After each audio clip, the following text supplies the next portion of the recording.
Today's video, ituturo ko sa inyo ang napakasimpleng homemade recipe ng banana oatmeal bread.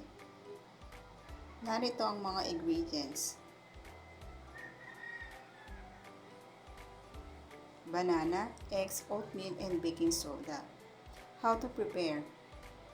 Maghanda ng 2 saging na hinog at durugin ito sa napiling lalagyan. Durugin gamit ang tinidor o anumang bagay na gusto niyo gamitin para madurog ang banana. Haluin.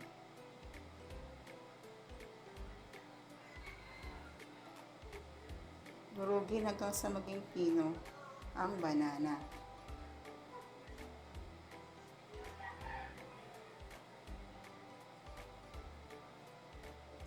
Katapos haluin ang banana ay maglagay ng 2 katamtamang laki ng itlog. Haluin.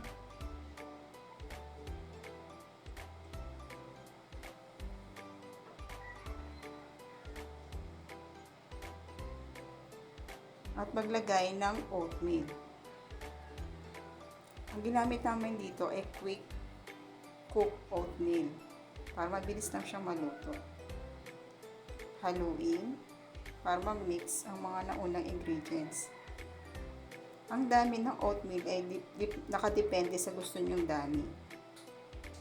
Maglagay ng teaspoon na baking soda at haluin.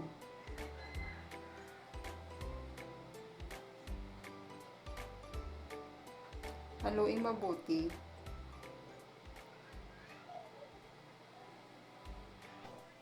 Bago natin salin, pwede tayong mag-apply ng konting oil dun sa ating pagbubuhusan ng ating tinimpla at hinalong mga ingredients ng ating banana oatmeal bread. Para hindi dumikit kapag naluto na ito.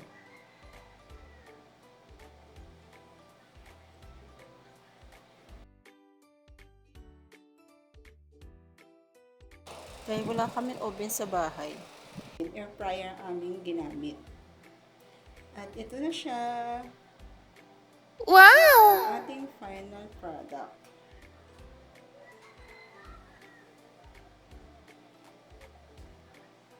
Lagyan na natin sa lagyan. At pwede na siyang hiwain.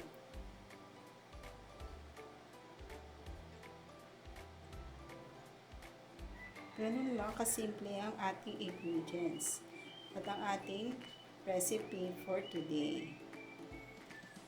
Kagawa na tayo ng ating banana oatmeal bread. At pwede na natin kainin at ibahagi sa family members natin. Especially sa ating mga kids na gustong gusto rin nila. Thank you for watching!